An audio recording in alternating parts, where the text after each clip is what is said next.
one podcast, mining the Magic the Gathering community for salt. This is the Howling Salt Mine. It's the Howling Salt Mine. The Howling Salt Mine.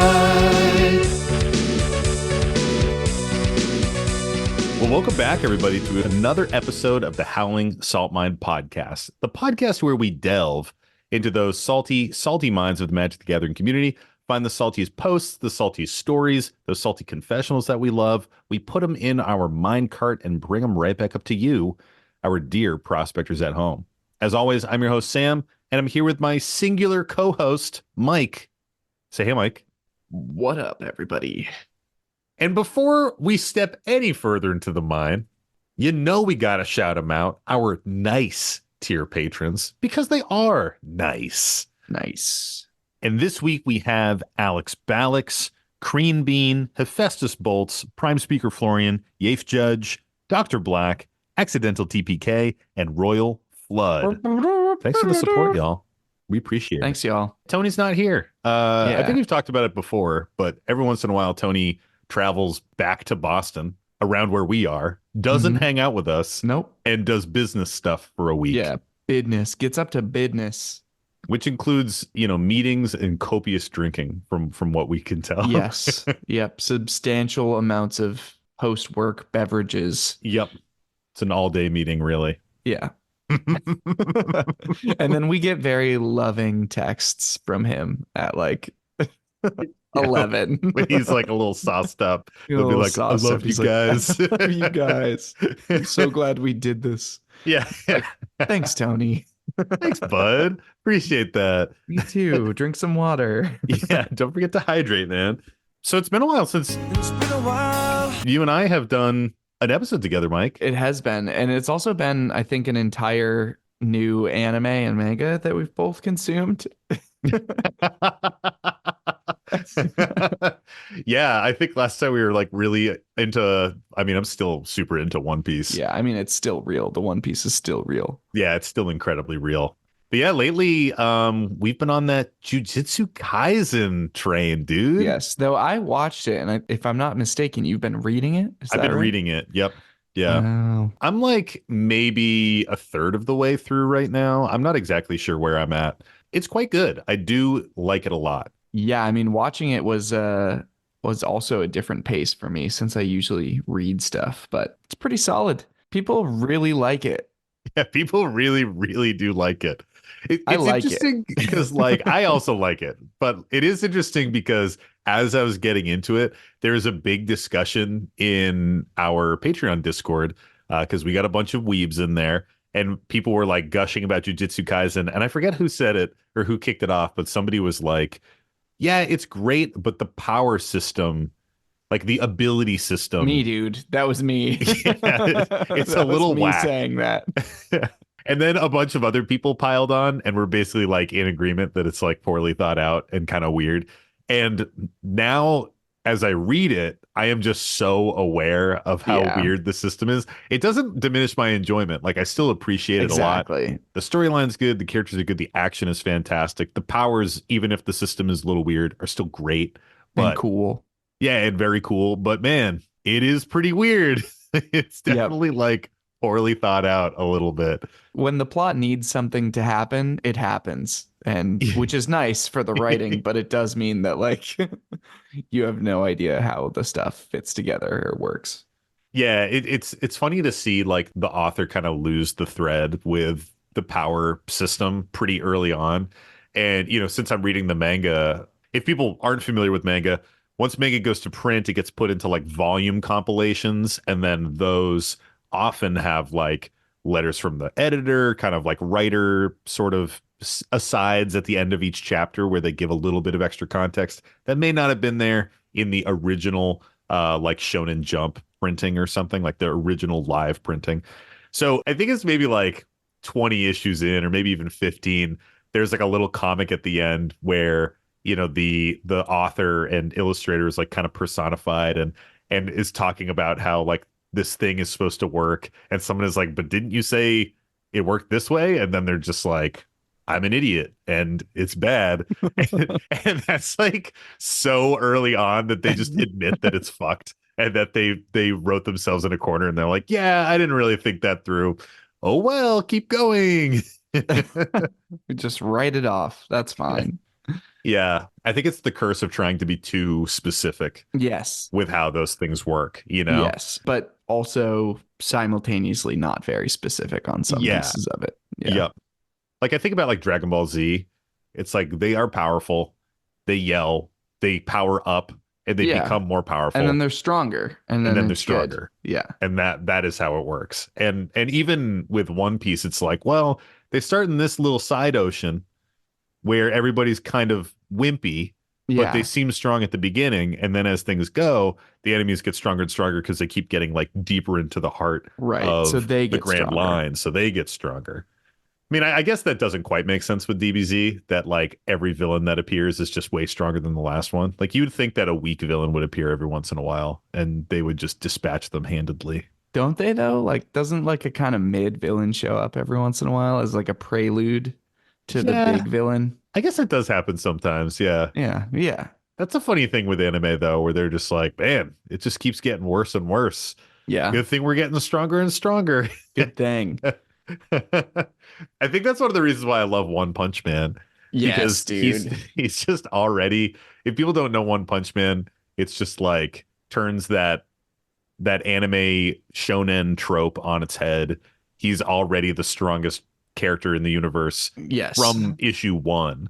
Right. Problematically strong. Like Yeah. way his entire premise is he's just stronger than everything that exists out there. And it's just so good how they Handedly. take that and keep like pushing it up and up and up because he doesn't get any stronger, but the enemies kind of still do, but he still just like dispatches them very easily. Or it'll seem like there's this really hard fight and he's like, well, you know, I wanted to make it seem hard for you because I felt bad that you wanted a really good Seemed fight. really important to you. Yeah. Yeah, super, super good. Dude, I love when there's like a post of like which of these anime heroes would Oh, win, man. and Saitama's one of them because I'm always like, well, he's right there. Yeah. What do you think it's gonna be? Yeah, please don't include like the comedy dude when you're trying to like be like, oh, can he 1v1 Goku? It's like he probably can. Yes, one punch. It's Yeah. the entire premise. Yeah. That's a really funny thing. Somebody had some post online that was a similar thing. That was like, if you took away all of these anime characters, like these anime protagonists' powers, who would win in a fight? And I was like, it's still Saitama because he doesn't have powers. Because Yep. if you watch the anime or read the manga, you learn that he gets his strength by just like jogging for a couple miles every day and like doing push-ups and sit-ups. It's like, Oh, that's a disservice, dude. It is challenging, man. It's 100 push-ups, 100 sit-ups, that's it. 100 squats, and a 10-kilometer run every single day. Yeah, that is it. Trained so hard his hair fell out. There's also the other part that everyone forgets, which is no AC in the summer and no heat in the winter. Oh, I did forget that part, Yeah, dude. people forget that one, but he's broke, so he doesn't use his air conditioning at He's all. just impoverished. Yeah. So, but that gives him resistances to all kinds of temperature stuff, basically. Resistances to like everything.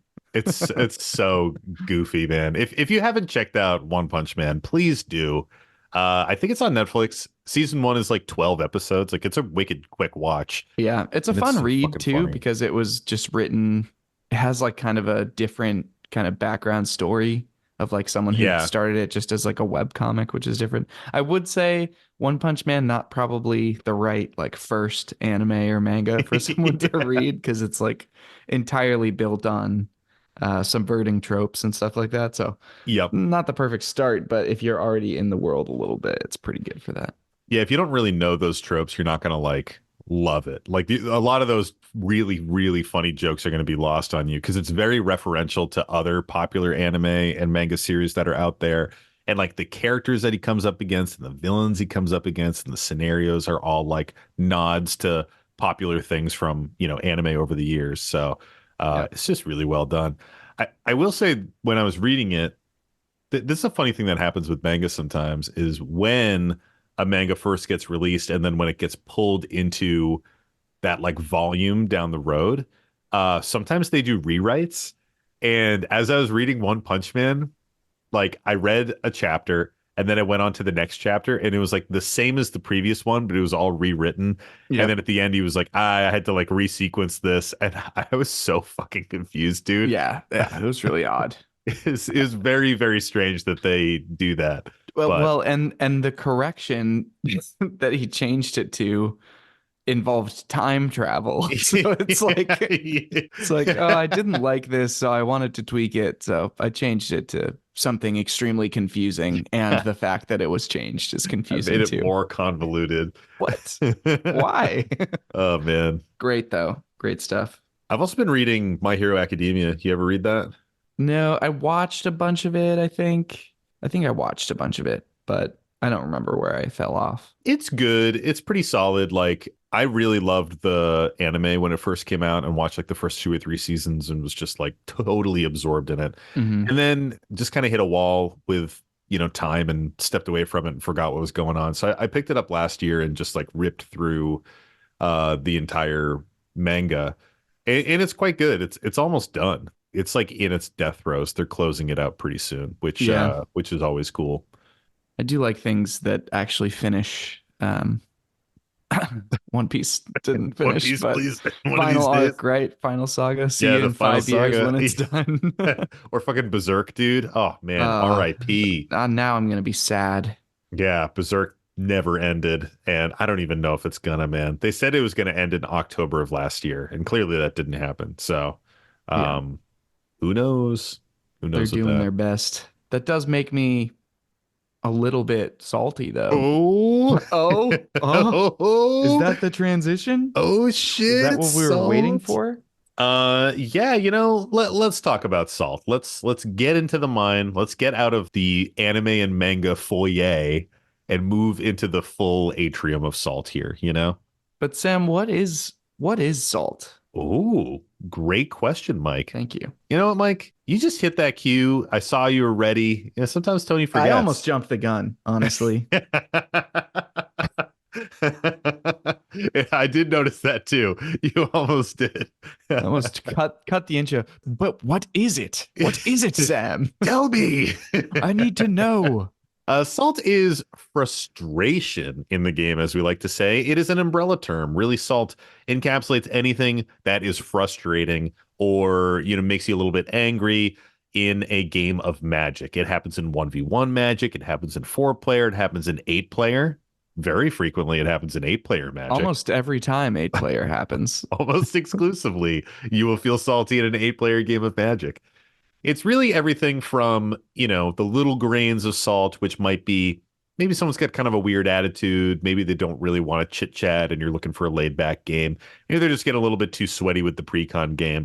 All the way up to the big full shakers, which are like cheating, lying, throwing cards, threatening violence, having tantrums, yelling at employees of the LGS. I mean, we've heard some pretty like fucked up stories, honestly. We've heard the gamut. Yeah. Every single time where I list off like the really bad salty things, it's just like shocking that that has occurred. Yeah. Yeah, the list of them all put together always does get me a bit. Because to the uninitiated, it sounds like you're just listing these hypothetical situations that could maybe happen sometime. But no, those are pretty much all things that have happened on the show. And I think we've had like worse ones too. Like it's bad. So salt kind of covers everything. And we talk about salt so that we can learn a little bit from it and hopefully not be as salty in a future game. We'll see. We'll see. One of these days we'll stop being salty. I literally was just salty in a game Mike and I were playing 30 minutes before we started recording this. That sulky salt. I was salty. I was just salt, quiet. The rage, the blood grudge. When you get salty on someone's stream or something like that, you got to like rein it in. I can't be like super grumpy. So all I can do is not talk as much. Try and convert it into content by saying, "Oh, well, now we have to have a grudge. I'll gotta tag you." Oh, I guess I have a grudge with you now. Gotcha. But I do. But I really But do, it's though. real. Domain expansion. Domain expansion. That's a Jujutsu Kaisen joke. Oh man. Oh God, dude. That's the thing. Jujutsu Kaisen is memeable. That's the one thing I really have to give it. Super memeable. There's there's a girl on Instagram Reels that has like a really classic Southern drawl and just Oh yeah. gets requested to do domain expansion names for it. It's I know great. who you're talking about. I think her name's like Hey Six or something. Yeah, something like that. Domain expansion. It's like, Yeah. yeah, she's from like Appalachia, whatever. She's from that area, and just like the drawl is so crunchy. It's fucking great. It's perfect.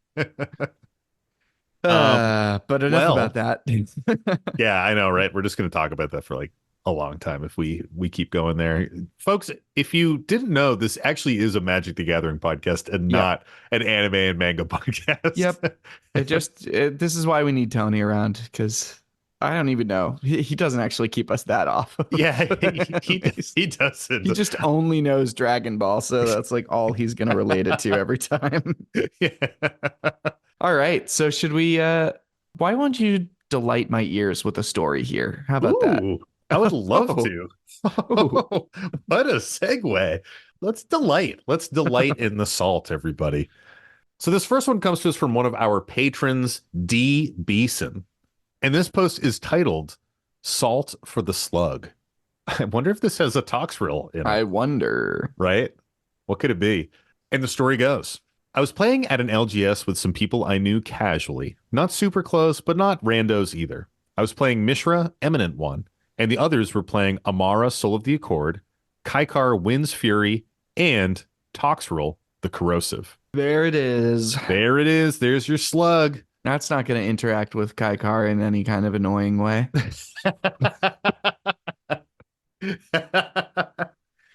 Yep. The game starts normally with everyone establishing their boards for the first few turns. Finally, the Toxrill player casts their commander. There are no responses from the table, and it resolves. The Amara player has a ton. Mike is shaking his head violently.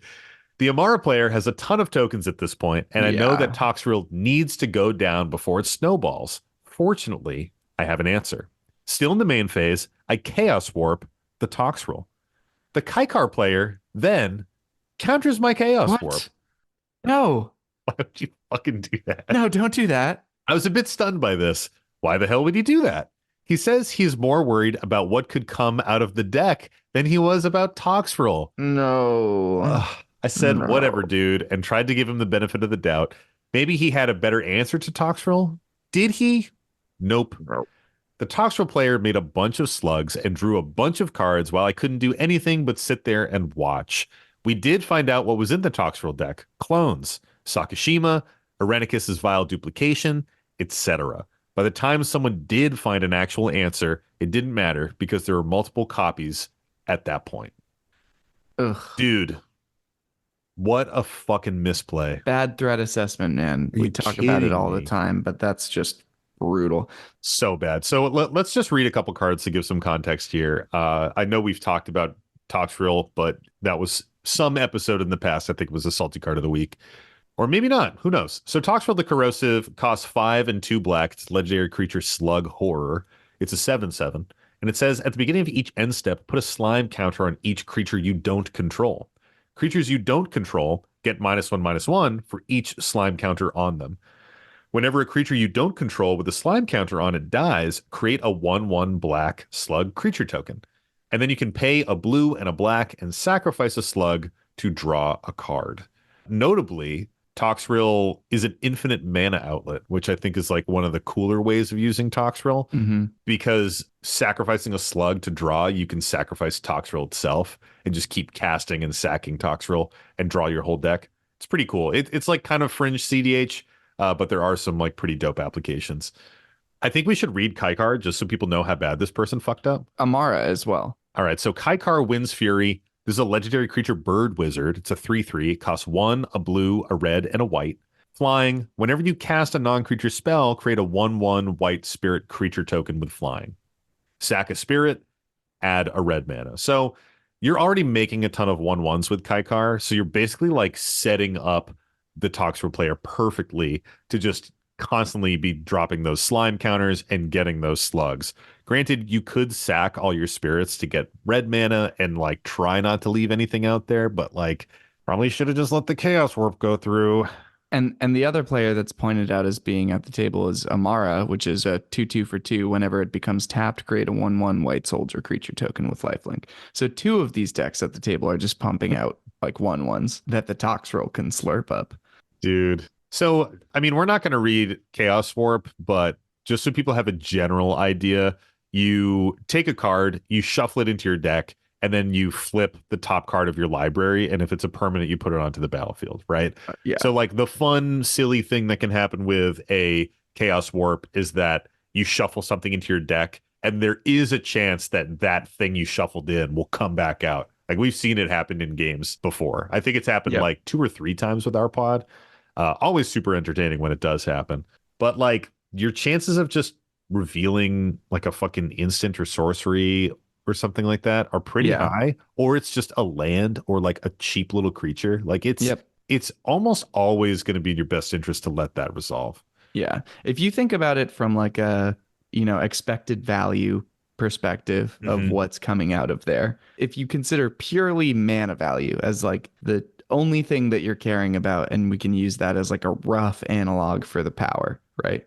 The average deck has like an average CMC of like 3 or 4, somewhere in there, maybe shifting lower in more powerful things. But if you're expecting 3 to 4 mana worth out of your opponent's deck off of the Chaos Warp flip as an expected value, that is less than the mana value of Toxrill. So you should be kind of expecting that the effect that you're going to flip is lower than Toxrill. Like, yeah, that's a really good point. The chances of flipping another 7 cost thing out of the deck are very, very slim.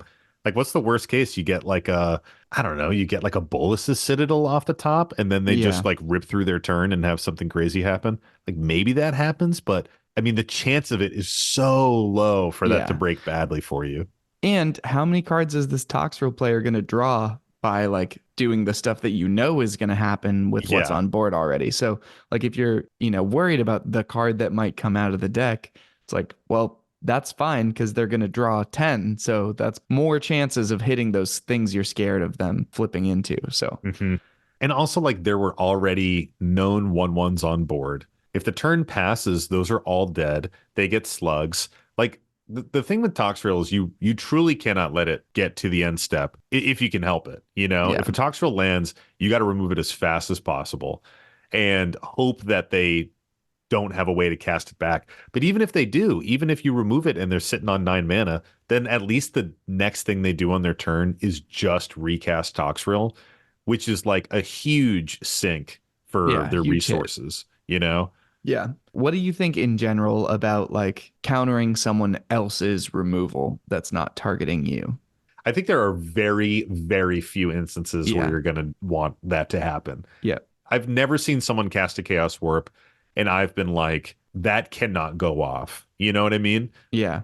I don't see a situation where I would want to counter someone else removing something on someone else's board. Maybe if it's a stacks piece, it's CDH that is restraining a specific player more than me. Like, I think maybe that's the situation.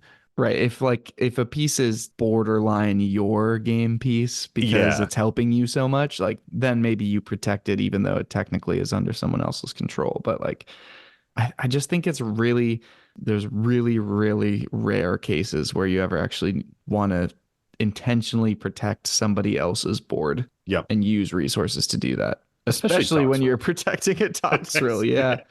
Like, you got to think about it like in a resource sense. One of your opponents is willing to burn one of the cards in their hand to remove something on one of your opponent's board. So they're both down a card, whether it's in hand or in the board state, For you to step out of your way, go down a card yourself, and keep that other targeted opponent up a card in the situation, like you are losing resources just purely looking at how that's playing out. Yeah. Like there's no real benefit for you to be doing that. Yeah. And it's just going to set you back. let's continue looking at ways to possibly evaluate this situation that don't add up to it being a good idea to protect the Toxrill. Another mental model you can use when you're determining like what to do here is if you consider yourself as one player and then the other three players as one player. In the version where one of your opponents removes Toxrill with Chaos Warp, what they've done is basically like discard two cards and potentially flip a permanent off the top of your deck. Hmm. In the one where you defend it, what you've done is you discard a card and your opponent discards a card, Yeah. which is like just worse than Bad you not value. discarding a card and them discarding two cards and maybe getting something. So don't do this. Don't do Yeah. this. Do stuff that helps you win. Don't do stuff that just like causes chaos. It's not effective. Yeah, it's just a fucking bad play, man. And like the Kaikar player didn't even have an alternate plan for Backup removal. Toxrill, Yeah. which is like we read the cards. You've all heard them. Kaikar feeds Toxrill. Amara feeds Toxrill. Like this is such a bad matchup for both of you. You should be doing everything in your power to remove a Toxrill player. Yep. I do feel bad for Toxrill players sometimes because I think Toxrill is a really cool card. Like it's an interesting design, but it's kind of like Coma in my mind, where once it hits, it just gets so out of hand and you cannot deal with it that it's like you're better off just trying to kind of arch enemy those decks from like Mhm. pretty early on, which never feels good. But it's also like how you stop those decks. It's like the Yeah. same thing with a sliver deck. Like you need to crush the sliver deck because you give them any advantage, they're just going to roll forward with it and like Yeah. destroy the table, you know? Totally. I think sometimes some of the decks are like taking advantage of the whole like I want everybody to do the thing mentality that exists in a lot of EDH where like Yeah. for some of these decks if you let them do the thing it's over. Like you don't get a second chance after they've started cooking, right? Like that's kind of it. So Toxrill is Mhm. definitely a situation that can run into that. So what do we think about the salt rating for this one? It's high. Like I'm already not excited if I have to be using single target removal on something because like I want to hold on to that until the very last minute, use it to like protect my own stuff or like save my life or whatever. So Yeah. if I have to use it because someone's playing something big and then someone completely unrelated decides to mess with that, I am a unhappy camper. Yeah. It's super high salt for me too. I mean, obviously, we're talking in circles about how there's no logical reason to ever fucking do this. I think the thing that bums me out the most is that like I feel like a tiny little bit of table talk could have avoided this entire thing. You know what I mean? That's the saltiest part to me is it sounds like there is like a do you really want to do that? And then yes. Yeah, that's a good point. There is, yeah, I'm looking at it again right now. There literally is. Like, why would you do that? I don't know. I feel like that's the moment to debate hard. Like Yeah. I would not be like, whatever, dude. I'd be like, you're doing a fucking bad play. But you do have to be a little careful with how you bring that out. Because if it is truly, why would you do that as it's posted in the story? Yeah. One thing about that phrasing is it's implied that it's done. If you say, why would you do that? It is done. And that spell is being countered. So true. If you say, are you sure you want to do that? Are you sure? That's a little different because then maybe it's not done yet. Maybe it hasn't been done. And that card, that counter can be, taken back depending on whatever your casual level of acceptance is for kind of like takes backsy stuff like that. But That's tough too, though, because I'm sure as soon as you're like, okay, I won't counter it, the Toxrill player is going to be like, dude, you put it on the stack, man. You've countered that. yeah, You saved me. yeah. I'll kill you last. Thanks, Slug. I will say though, Toxrill clones pretty fucking spicy. Is it? You just get more draw triggers, I guess, and more sludge. Yeah, you drop multiple slime tokens per turn. Like it's just Yeah, makes it unremovable. yeah, yeah. Gross. All right. Well, shall we move on to another story here? Let's do it. So this one comes to us from our buddy Zach in Melbourne, Australia. What's up, Zach? Melbourne. Melbourne. This is a Gmail submission. Thanks for submitting this, dude. Appreciate it. And we don't often include where this person comes from, but this person did. So they included that in their name. So that's what I'm saying. and the story is called Unintentional Cheating Salt Story. Hmm. And it goes, Hey, how's it going? New and already big fan of the podcast. Love listening on the way to work and thought I'd send one of the funny stories from my playgroup. Nice. A little background for our pod. We are quite a casual group with a very internalized meta. We don't usually like taking players out early as games can take a long time and sitting out is never fun. To preface as well, I'm not a deliberate cheater, just a newbie idiot, but also a horrible politics player. What could this story be about? So a few months back, we were playing a typical game of 4 where one of my mates was playing Feather the Redeemed and I was playing some deck with blue. I know, I'm trash, which I can't remember.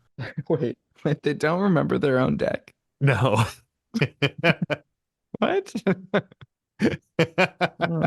Couldn't be me. I don't understand that, but carry on.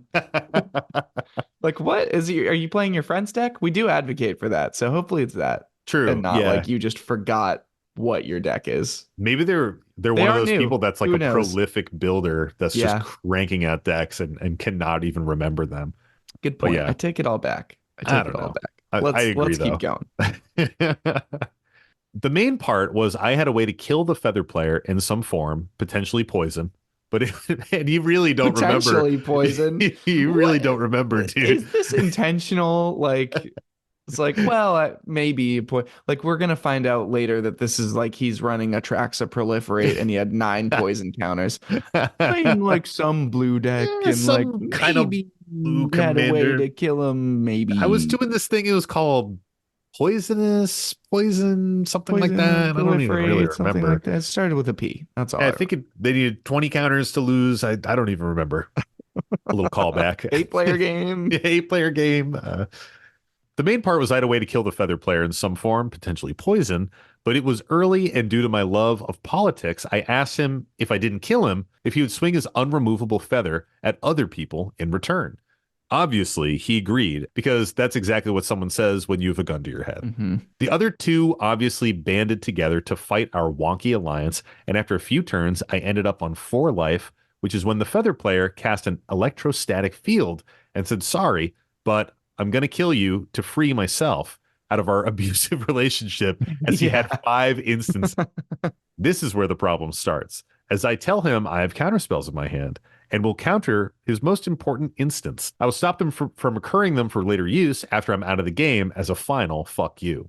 Mm. He seems troubled for a second until I then describe to him how I believe priority worked. In my understanding, if he casts all his instants holding priority, I already know where this is going, and I love this. I could only respond to the one cast last. I know now that this is not true. Yeah, great. Good job. One of the other players who's played the longest said he didn't understand priority that well, but it sounded right. So my Feather friend lit up and cast all of his instants, with his least useful being cast last in case I did counterspell.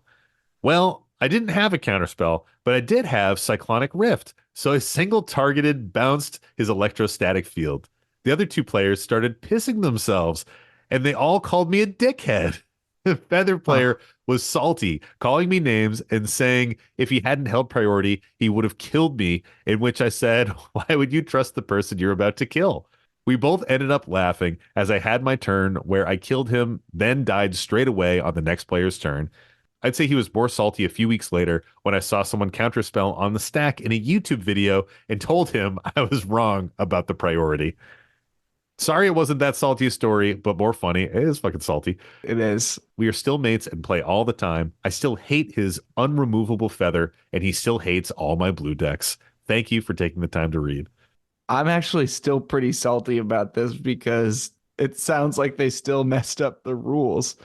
If that player played 5 instants and sorceries, an electrostatic field triggers on all of them. So it doesn't matter if you bounce it or not. The triggers on cast of all of those instants. Oh, that's a good point. Yeah. Electrostatic field, when you cast an instant or sorcery spell, it deals 1 damage to each opponent. So that would still happen whether they resolve or not. Also interesting, I don't believe you can hold priority through triggered abilities going on the stack. So once a trigger has to happen, there's a round of priority then. I'm pretty sure. I'd have to double check. I only read that section of the rules recently. Yeah, because on your journey of reading the rules. Yeah, my journey of reading the rule book. What do you mean? Like you? Oh yeah, you can't hold priority with the electrostatic field triggers on the stack. You Yeah, mean? because when you cast something, the electrostatic field trigger goes on the stack, and so there has to be a round of priority then with the trigger entering. I would have to double check that. I don't I feel think you're super right. content on that, I but think you're right. But if it's your turn, you get priority first, so you can right. You do it cast, anyway. get the trigger, cast, get the trigger, cast, get the trigger, Right. and then let it resolve down. But yeah, I mean, to our friend Zach in Australia, You were dead you were still. dead. You Yeah, were you still still should dead. have died there. I do love, I gotta say, rules aside, rule flubs aside, I do love baiting someone into being like, Yeah. yeah, cast all this stuff on your commander. You should stack it all up. You should cast everything from Yeah, your do it hand all. all at instant speed. You hold all your priority and One do big it. stack, and then just being like, yeah, fucking feathers, bounce, get it out of here. Sorry if your spells don't resolve, dude. That is pretty cheeky. I expected it to be like Whirlwind Denial or something, something that counters all the spells and abilities on the stack, because that also would have been juicy. But yeah, that's good. Dude, Feather. Feather Feather's sucks, fucking man. gross. Can we read Feather real Yeah, quick? let's read Feather. So, if people don't know Feather, Feather the Redeemed, it costs a red and two white. It's a 3/4 angel with a flying. Already like just a crazy stat line, man. A 3/4 for three with flying. And whenever you cast an instant or sorcery spell that targets a creature you control, exile that card instead of putting into your graveyard as it resolves. If you do, you return to your hand at the beginning of the next end step. Nick had a feather deck for a long He time, did. and it was a fucking menace. Yeah, my friend Thomas has one too, and it also sucks. Like it's one of those things where you play a lot of like the monastery mentors and things like that. So you're getting tokens as you're casting. You have like prowess triggers on your other creatures and stuff like that. And it's just this kind of snowball of value. Like it doesn't really matter the instance you cast, but you want ones that like cantrip and give you small amounts of value because then you're just drawing like 3 or 4 cards a turn, drawing into more instants or sorceries that targeting cantrip and it just goes fucking crazy. Yep. It's one of those decks where like Nick would play it with Unwinding Clock and a shit ton of mana rocks, and it was basically like a build your own Seedborn Muse engine. Yeah, it's weird too because Boros doesn't usually get kind of this controlling like draw go play style, and Hmm. that's exactly what it would get. Like since usually you'd have one or two pieces that are like creature gets protection or creature gets indestructible, you just get to this point where you're chilling with all this mana up. You always can throw down a protection spell to keep Feather okay, and then you're just cycling some of those cantrips like you were saying. Yeah. I mean, Zach said it right. It's very hard to remove Feather once it's online. Yeah, You need a board wipe or you need something that's not going to target so you can get past those protection yeah, things. or like a concerted effort from the table can do it. Yeah. But even then, like you get to a point where you have an instant that makes your creature indestructible or something like that, and you're just kind of fucked. Like there's not a lot you can do at that point. Yeah. So I've got a take on this political situation here, right? Hit me with your take. I don't think you can ask people for things in lieu of killing them, but I do think that people can beg to not be killed and offer things. Yes. Having just have done this in a game that you and I played, you certainly can do that. Yeah. I think if you're about to be killed and you can politic your way out of being killed by offering things up, that can be done in a way that kind of bears no ill will between either of the players. But if you corner someone and say, I'll beat you up unless you like are a soldier for Yes, you me, work for like me. people are gonna turn around as soon as they can and stab you in the back on that one. And Yeah. kind of be in their rights too. Yeah, I think that's a good take. I mean, I think that an alliance that's forced upon somebody by threat of death in Yeah. the game is is not one that's gonna be healthy and lasting. Like Yeah. The bones are not good. as soon as they can, they're gonna turn around and try to fuck you over. Yep. I mean, especially if you're the one holding them hostage, like they're gonna look for that opening and be like, I can kill you now. and I am going to kill you now. Which, I mean, it seems like the feather player did. And like we said, if the rules resolve correctly, you would have died. Yep. So the Psych Rift would still hit though. Yeah, because it was put on top of the stack. Yeah.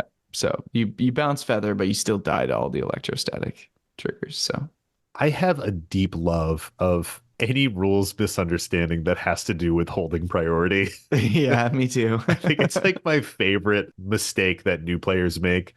It's just like, ooh, this one secret trick. Magic players hate it. You just hold priority and the spell resolves, you know? Well, yeah. It Or doesn't have whatever it some is. weird interaction with the stack like that. Like that is the rules miss here, right? Is thinking like essentially that for some reason only the thing at the top of the stack is targetable. Yeah. Which isn't the case. Like anything anywhere in the stack can be targeted. It's one of the things that makes like deflecting SWAT really wacky in like deeper stack battles. You can SWAT a target onto some other thing in the stack, in the like counter war or whatever that comes up sometimes in CDH. Yep.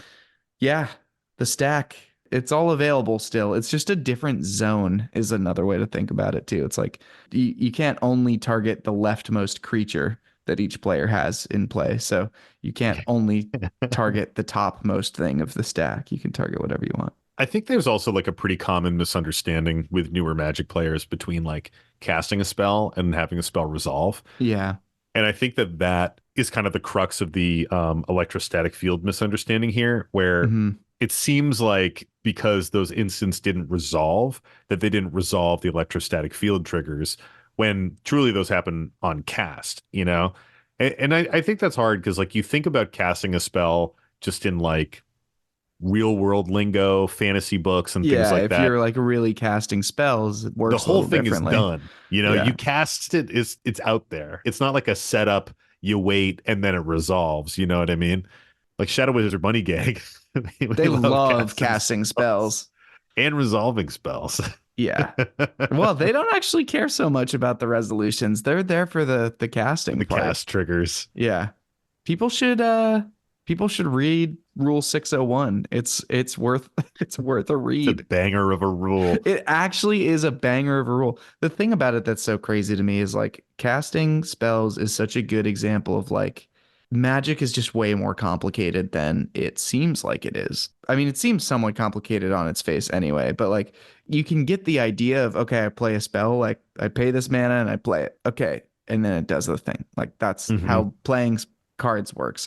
But really, casting a spell has 4 pages of rules about it. Yeah, there's a lot to it. There's a lot of like little steps that get passed through. Right. It's very easy to miss some of the fundamentals of how those pieces fit together, let alone some of the more like nuanced stuff. So, Even just casting a spell is pretty complex when you break it down to its various steps. And like it doesn't come up often, but putting it on the stack, paying the cost, things like that. There's a lot of discussion with that kind of stuff when it comes up. If there is, you know, take example like a Skirk Prospector that can sack itself to get 1 red mana. yeah. But if I tap it to convoke a spell, can I also sack it? You know, that kind of brings up this thing about, well, there's a process to Yeah. the That's what I casting, mean. you That whole know? casting process, not relevant here, but man, I can't wait for a story to come up where that does matter.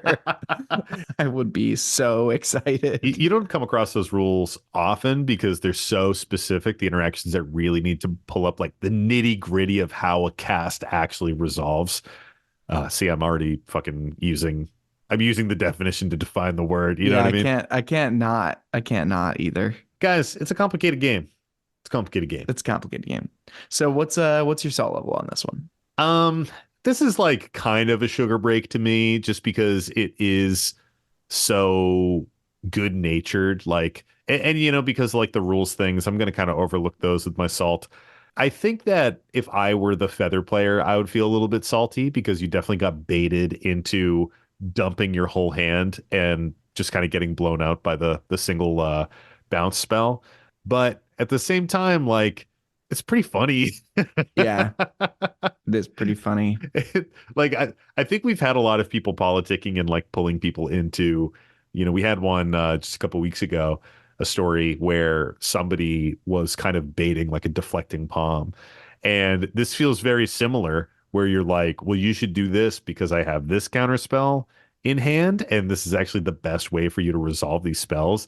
And then they do it, and you're like, ah, I didn't have a counter spell. I had a fucking psych rift. Like, get bent, dude. At a Oh baby man. rift. But you shouldn't lie. In CDH. Oh, we can't go there. No, Love we you, can't. guy. Well, that was a good one. Should we wrap it up with one last one? Let's do it, man. Let's bring it on home here. This last one comes to us from our buddy Mac, and this is a website submission through our lovely website, thehowlingsaltmine.com or howlingsaltmine.com. We're inconsistent with the. And you can submit your salty stories there too. If you haven't already, we would love to get your salt, queue it up, and read it on a future episode, potentially. So Mac comes to us with a story titled, I was the get fucked fourth player. Oh, no. And the story goes, I've got a group of 6 to 7 people that play together pretty consistently at Friday Night Magic. A pseudo pod, if It's you an will. interesting number of people. I don't think this is a 6 to 7 player game. Okay, good. I sure hope not. We'll see. Usually at least 2 of us can group together at any given time. It was my buddy's birthday and we were chatting, and for his birthday he wanted to pod together and play some high power games. I figured I'd bring my Aurelia deck. It runs some infinites and mass land destruction and has Winota as a secret commander. My Gideon Pillowfort stacks deck, and just in case we wanted a goofy game, I brought a low budget Jury PEDH deck. Pauper EDH for people who are unfamiliar with the term. I think that's when you have an uncommon legend commander and then everything in the deck is common. Yep. I get to the game store about 10 minutes early with my buddy, but unfortunately, this week it apparently meant we showed up about 15 minutes late and several tables had already potted up. My friend and I sat near each other at different tables. I joined a table with 3 players that clearly knew each other. 2 of them were dating, so I'll call them Barry boyfriend and Ginny girlfriend and Freddie friend. Okay, so Barry, Ginny, and Freddie. Nice. They had started a 3-player match, but called it so I could join in. I missed Aw. Rule Zero chat. That's actually very sweet of them. That is to do. nice. Yeah. I missed the Rule Zero chat and didn't want to waste any time, so I just grabbed Jury and proceeded to get my ass kicked, which I expected. Game 2, I decide to use Kytheon. This must be the Gideon Pillowfort stacks deck, the flip walker. And I explain it has some lighter stacks pieces. Barry switched over to Gollum, Obsessed Stalker. Ginny has Halana and Elena, the 2 partner cards, not the Vow card. Okay. Understood. Nice. That is a good clarification. Yeah, it is. And Freddie has Essex. Some Simic bullshit. I got a decent board state going and managed to stay out of trouble thanks to Ghostly Prison and a Kami of the False Hope. The other 3 players also managed to build solid board states, and we end up going into a cold war. Finally, Ginny gets ready to make a move. She's got a Leyline Tyrant, both her commanders, a Xenagod, and 5 other creatures. She drops a Crater Hoof, giving each of her creatures +10/+10 and trample, and decides to swing out at Barry and Freddie. Barry boyfriend mentions that she's got 3 creatures she's not swinging with, and that she can send it my way to bait the fog. Kami of False Hope. I mentioned that she could just send them at Barry and probably kill him, but Barry claims he's got blockers to stay alive. Ginny decides to swing at me, so I fog, and she basically wastes her Crater Hoof ETB. Rough breaks. Damn, Barry, that shit's cold, dude. Yeah, that's your fucking girlfriend, dude. That's your girlfriend, and you're luring her into triggering a fog instead of killing you? Wow. Damn, Damn, dude. damn, Barry. damn, Barry. Ginny goes into her second main, casts Thud. The fuck is Thud? Is this a real magic card? I have to pause. Is it the dragon type thing? It's fucking Fling. It's a sorcery speed Fling. Oh yeah. 1 red, Thud. sack a creature as an additional cost, deals the sack creature's power to any target. That's super funny. Okay. What a ridiculous spell. Corset 2019. She casts Thud, targeting me and sacrificing the Leyline Tyrant to kill me. Confused, given that the only thing I had going for me was the Kami, who is now dead, I pack up my cards and excuse myself to the restroom before chatting with my birthday buddy, whose game also wrapped up. I head back to the table, and Ginny is now also out of the game, and Barry and Freddie are getting close to finishing up. There's still an hour left of the night, and I decided to head out, as the night had been pretty miserable. Anyways, I figured it'd be fun to share the perspective of the proverbial fourth player getting fucked. Love the show and stay salty. P.S. I wore my Are You Flappin' shirt just for my friend's birthday, and he loved it. Oh, I appreciate that, Nice. Mac. That is Oh, great. wow. That's a really good one, dude. I think we got most of those cards. I'm just gonna read this Kami because I think it is interesting. So Kami of False Hope, it's a white spore frog. Costs Mm. 1 white. It's a 1/1. Sacrifice it. Prevent all combat damage that would be dealt this turn. It's like pretty underplayed, actually. I'm surprised that people hate on spore frogs so much and they never talk about Kami of the False Hope. Well, you can't run Kami of the False Hope in like Marin or Muldrotha. Fair. Yeah, that's a Yeah. really good point. Yeah. It's a pretty fucking sick card art, though. Damn, that's cool. It's not a cleric, right? Not a cleric. It is just a spirit. Yeah. Useless. I will say though I love the reference to our frequent mantra there. I feel like usually the fourth player has to be like truly irrelevant, and that is a game warping fog effect that you've got right there, right? I agree. Honestly, it's very good politicking on Barry's It behalf is. Yeah. to be like, hey, you should send some over there and like bait out the fog. I think you might have been able to talk through that a little bit more Yeah. and be like, if you attack me, I'm gonna fog. So don't attack me. Don't waste your crater hoof. Send it all at the other people. You know what I mean? Right. Because it's in Ginny's best interest to have that crater hoof fully pop off, get the Yeah. full She amount wants of that value. damage to get out. Especially if you're not doing that much, like then fine, take the, kill everyone else and then thud into you to kill you, which is apparently something available to Ginny. Yeah. I mean, it's a Like valid if you're move. seeing that anyway, then just send all the damage at other people, try and kill them, and then thud the player you're gonna thud anyway. So Yeah, that's actually a really good point. I mean, presumably Ginny has the thud in hand and could maybe see that line. I mean, didn't see it here, but that is a viable line, right? Attack the two, you get Freddy, you get Barry, and then you thud on our buddy Mac here. Very interesting though. I keep hearing people talk more and more about fogs in EDH and how they're a very underplayed card, but are actually like incredibly powerful. And I yeah. do agree, but it's a weird thing. I don't find myself like putting them in decks really. For exactly this reason, sometimes when you need to use a fog, it's also saving somebody else instead of just saving you. And that feels a lot less good. Yeah. It's actually funny because the Ikoria fog, the free commander fog, is pretty good. Have you like looked at that anytime recently? Is it just prevent damage that would be dealt to you and creatures you control? Yeah. It's like a one-sided fog. It's obscuring haze. It costs 3, 2 and a green. And if you control your commander, it's free. Prevent all damage that will be dealt this turn by creatures your opponents control. Yeah. That also actually can get a little funky though, because if you have an opponent attacking into another opponent, you still are nullifying what they're Yeah, doing, you're or still you might nullifying want that those to go things. through. Yeah. Fogs are weird. Every single time I think that I want a fog, I play in a game where someone is just pinging me with like life drain or something like that, Yeah. with like a Zulaport cutthroat or something like that. Right. And it's like a fog doesn't do anything to stop Oh, that. that's because you're playing with Tony all the time. Yeah. I mean, true. Very true. Saw a little bit of that recently with the Jank Spec Warden fucking Yep. We got rushing us, spanked. man. Yeah, we sure did. That was a fast game. Yeah. What's your salt rating on this one, Mike? I mean, I think the saltiest part about this to me is like going to play games with your buddy on their birthday and then not getting to play with them and having to play with three randoms and then having like garbage games with them. I That would agree. be a huge bummer, I think. Yeah, this is the time to like bust out your One Piece TCG decks and just have a 1v1 with your bud. Take shots of Malort and play on the side.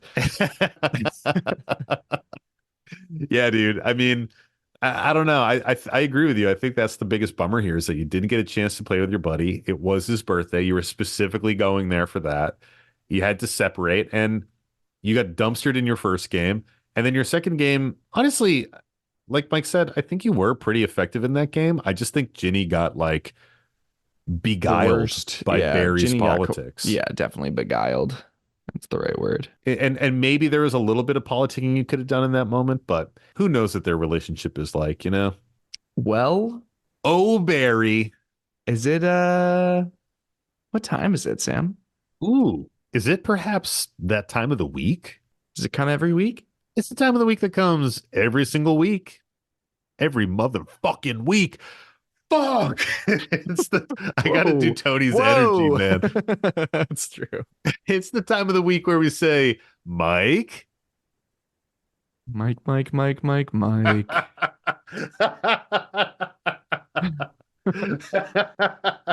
The saddest Mike. What's the salty card of the week? The salty card of the week this week is I hope you lose. I hope you lose because you countered my combo. It's personal. I know that I have got to get my revenge on you. I'm not gonna salt off like a child with their pre-con. No, I'm gonna move on with my life. It's time to scoop and play next game. 'Cause salt lords don't cry. ooh, nice. And that's Big Girls Don't Cry by Fergie, requested by our patron Vok. Thank you, Vok. Nice request. What a silly request. Real quick aside before we get into the salty card, Fergie's fucking weird, man. Have you like seen some of the strange things that Fergie has done? No? Okay, so there's like a couple videos that people should look up. The first one is her singing the national anthem. It was at like a basketball game. It is so fucking bad. She butchers it so horribly. Uh-oh. I gotta send it to you afterwards. I won't show it to you right now, but look that up. And then there's another one where I think she was on the Today Show. Look up Fergie cartwheels. And she's fucking slamming cartwheels and trying to sing at the same time. And it's this like, it is so good. Oh, Fergie, what a national treasure. Well, speaking of national treasures, Mike, what's the salty card this week? The salty card of the week this week is Pox. Pox. We haven't done Pox yet? No, we haven't done Pox. Oh my God, dude. Trip down memory lane. All right. Yeah. Read Pox to us. Pox is 3 black for a sorcery. Each player loses 1/3 of his or her life, then chooses and discards 1/3 of his or her hand, then sacrifices 1/3 of the creatures he or she controls, then sacrifices 1/3 of the lands he or she controls. Oof. Round each loss up. How do you feel about Pox, Sam? So I've only played against a Pox deck once, and it was with you in MagicCon Philly. And man, Pox fucks. It fucks you up so bad. The 1/3 requirement.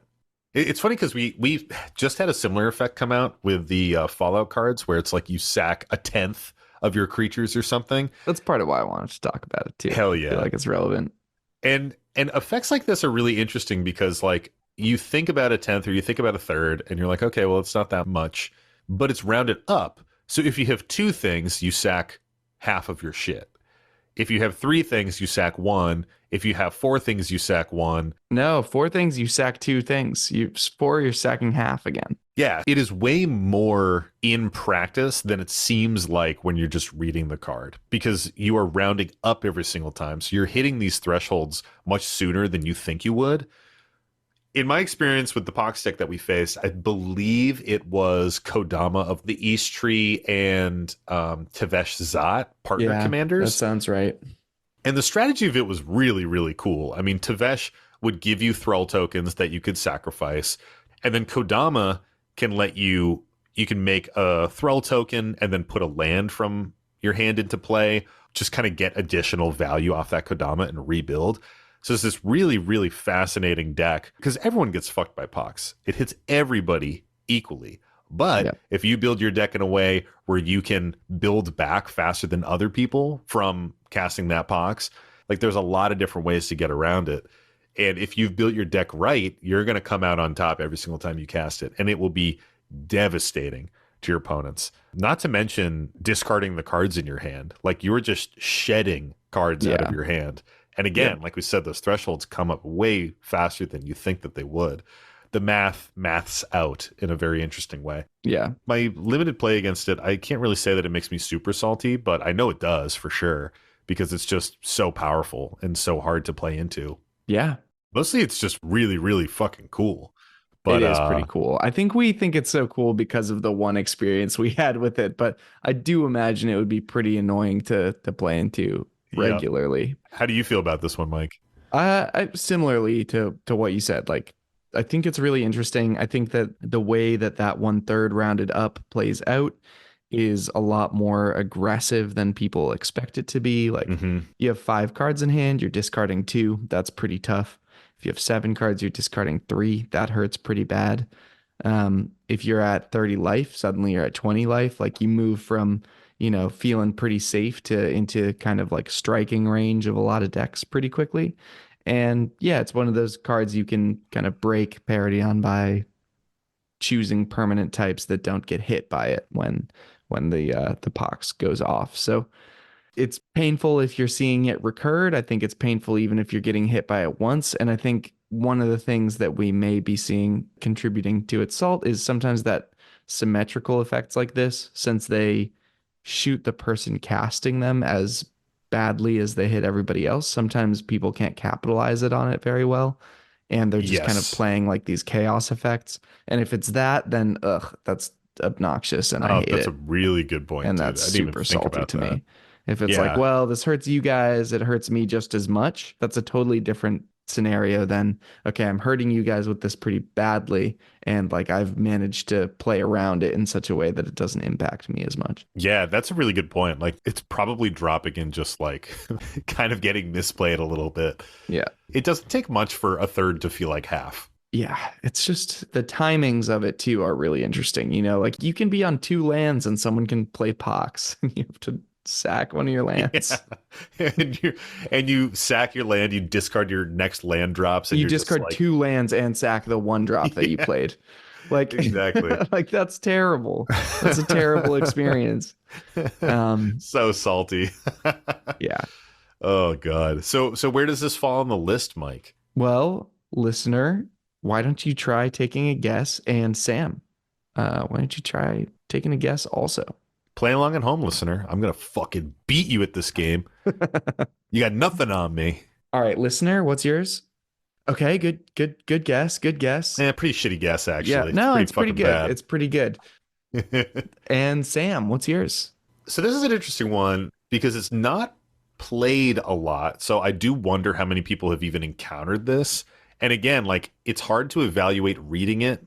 I feel like it plays very different than how it reads because of that 1/3 rounding up thing. Yep. I'm gonna say this is 172.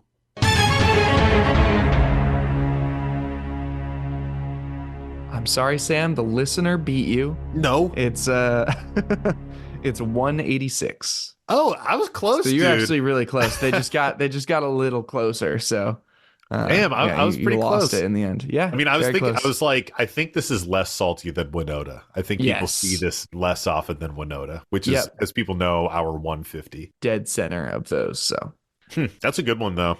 Man, I still think about that card. yeah, a me lot. too. And accurately, no one plays it. Like it's in 5,000 decks of 1.8 million decks that it could be in. What's like the top commanders of like Turgid or something? Yeah, Turgid, Tiny Bones, Mogus, Braids. Turgid's pretty good because you just get immediate value off of it because you're getting all the shit that your opponent gets rid of. You're getting the sacrifices, you're getting the discards. But if you're cool, you play Kodama Tevesh Zot. Yes. And you just have a dope deck. A shout out to our patron Evan, who played that deck against us and just fucking blew our minds. Yeah, just smashed us. It was hard to be salty because it was just so cool. Like I remember he cast Pox the second time and we were like, this sucks, but you're doing stuff. Yeah. And like recurring a sorcery in Golgari is always interesting to see too. It was very, very cool. Well, that wraps it up for the Salty Card of the Week. Well, thanks, Mike. And thank you to all of the patrons out there. We're going to shout out our Salt Packet Plus tier patrons right now. And they are Thotimus Prime, Rothbox, Bobo Fett, Randon Mousecop, Chameleon, Captain Cross, Clearbrook, D. Beeson, Gilgamesh, Doug's Dad, Firehawk Ash, Ebes, Pez, and Vok. What a cavalcade of characters. Thank you so much for supporting us. We really, really appreciate it. And thank you to all the other prospectors out there that tune in every single week to the Howling Salt Mine podcast. We appreciate your support. We appreciate you hanging out with us in the mine. And if you want more Howling Salt Mine in your life, jump into the Patreon. We have a thriving Discord community. We're in there chatting pretty much every day. We've got a fun music league going on right now that one of our patrons has supported. We're like jamming to different songs and showing each other different music every single week, which has been a lot of fun. Of Doug. Looking at pictures of Doug, which you heard Doug's dad. Doug is like the mascot of the Howling Salt Mine Discord right now. Just the cutest little pupper ever to live. And if you think that yours is cuter, well, you haven't seen Doug, so you don't really know. Come show us. If you think yours is cuter, prove it. Yeah. I want to see your cute dog. That's a good sales pitch. Yeah, honestly, when people post pictures of their animals in the Discord, I get the most excited. I fucking love it, man. I love a little puppy, a little kitty cat, a little weird animal, lizards and shit like that. Love it all. We also have bonus content. We have our Extra Salt show that we do once a month, which is a full-length episode, sometimes even a little bit longer. And we're doing like Q&A, we're doing deck techs, we're talking about our favorite cards that have ever been released, sentimental cards, cool cards, things like that. And we also have our Stray Grain series where you're getting little segments that come out of each episode, things that we would normally leave on the cutting room floor, but we take those, package them up, and deliver them to the patrons. We have like 60 Stray Grains right now. So if you join, get ready to marathon like 60 episodes of fucking straight weirdness to your brain, because these are very weird and funny. We posted one and someone responded to one of them with, one, what the fuck is that? And two, I want more of it. Yeah, I think that encapsulates most of our Stray Grains pretty well. Yeah, that was to our Teletubbies Stray Grains, where for some reason we talked about the Teletubbies for like 5 minutes. Happy custard. So definitely check it out if you just want to hear us shoot the shit about whatever and just kind of be goofballs. If you enjoy that, then you are going to love the bonus content that we have cooked up for you. Another way that you can help out the show is to send us your salty stories. I already mentioned the website earlier in the episode, but once again, it is thehowlingsaltmine@gmail.com or howlingsaltmine@gmail.com. Both are going to get you there. We have a questionnaire form on there where you can send us salty stories, or you can just email them to us at our Gmail, which is thehowlingsaltmine@gmail.com. Another way that you can support us is to check out some of our merchandise. We have our playmats that we're selling right now. We have a business partnership with the lovely Jank Mats. They're producing the highest quality playmats you can get. It's an awesome two-person company. They work really hard. They produce a beautiful product. We are lovers of quality here in the salt mine, and let me tell you that we took these tester playmats they sent us and compared them to literally every playmat that we own and came away from that very satisfied with the quality of the product. And these things are thick. So if you like a thick playmat, check them out. They're really awesome. Whether you get a Howling Salt Mine playmat or you just get any playmat that they have on there, give some love to Jank Mats. Another way you can support us is to check out our Bonfire store. We have awesome t-shirt designs. 1-800-RU-FLAPPIN'. Blue players are trash and they eat trash, or whatever the fucking slogan is. I don't know. Tony's not here. Blue players eat garbage. So check that out, and hopefully something tickles your fancy, and scoop it up and bring it to your LGS and show that Howling Salt Mine pride. Another way you can support the show is to give us a 5-star review in your favorite podcast app of choice: Spotify, Apple Podcasts, whatever else is out there. Podbean, that is one. It's actually where we host our podcast. Giving us a 5-star review really does help us out. It helps us stick out in the overall algorithm, which means we get suggested to more people, and they help find the podcast naturally. It's one of the best ways you can support the podcast outside of the Patreon. Another way you can support us is follow us on social media. I haven't mentioned this in a while. Twitter, Instagram, like our stuff, retweet our shit. That helps a lot. It does. Actually, it helps a real lot. Sticking out in the algorithm on Twitter is a lot harder to stick out than the algorithm on Spotify. That was a sentence. Just call it. Yeah. Bye. No, he can't do it that way. And lastly, we got to shout him out every episode. Our lovely friend JD Burnett for giving us this beautiful podcast art. Thank you so much, JD. We love it. If you are ever in Asheville, North Carolina, hit him up and get a tattoo. He's a really cool guy. 10,000 subscribers or bust. Thanks, Tony. Wow, can't believe he called in from his Boston drinking just to say that. Debaucherous coworker hang. All right, stay salty, everybody. And don't forget to draw an additional card during your draw step. It's the howling song night.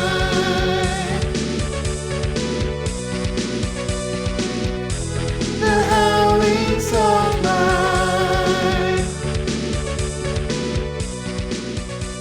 All right. Fucking do it. What do you like? All right.